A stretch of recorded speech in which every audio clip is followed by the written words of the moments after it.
ಸ್ವಲ್ಪ ಸಹ ಕಾಣೋದಿಲ್ವಾ? ಒಂದು ಕಣ್ಣು ಆಪರೇಷನ್ ಆಗೈತ್ರಿ, ಒಂದು 5 ವರ್ಷ ಆತ್ರಿ. ಇದು ಕಣ್ಣು ಕಾಣಲ್ರಿ, ಬಿ ಪಿ ಐತ್ರಿ, ಕಾಲು ನೋವು. ಕಾಲು ನೋವು ಉಂಟಾ? ಹ್ಞೂ ರೀ, ಒಂದೊಂದು ಕಾಲು ರೀ. ಯಾವ ಕಾಲು?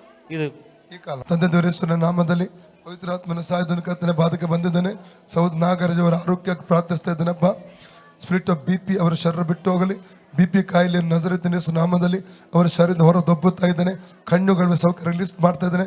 ಕಣ್ಣಿನ ದೃಷ್ಟಿ ಉಂಟಾಗಲಿ, ದೃಷ್ಟಿ ಬ್ರಷ್ನೆಸ್ ಉಂಟಾಗಲಿ, ಕಣ್ಣಿನ ನರದ ಮೇಲೆ, ಕಣ್ಣಿನ ಗುಡ್ಡೆ ಮೇಲೆ ಸೌಖ್ಯ ರಿಲೀಸ್ ಮಾಡ್ತಾ ಇದ್ದಾನೆ. ಒಬ್ಬ ದೃಷ್ಟಿ ಉತ್ಪತ್ತಿ ಆಗಲಿ, ಹೆಚ್ಚಿನ ಬ್ರೈಟ್ನೆಸ್ ಬರಲಿಕ್ಕೆ ಅದ್ಭುತ ಮಾಡು, ಸೌಖ್ಯ ಉಂಟು ಮಾಡೋದಕ್ಕೆ ಸ್ತೋತ್ರಪ್ಪ.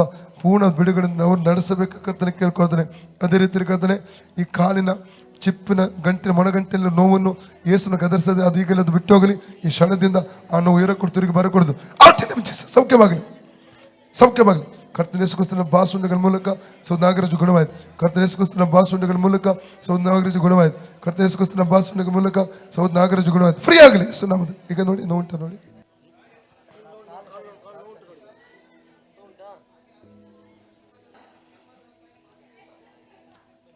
ಮತ್ತೆ ಇದು ಕಾಲ್ ಸರಿ ಆಯ್ತಲ್ಲ? ಓಕೆ. ಯೇಸುವೆ ಸೌಖ್ಯ ಕೊಟ್ಟದಕ್ಕಾಗಿ ಸ್ತೋತ್ರ.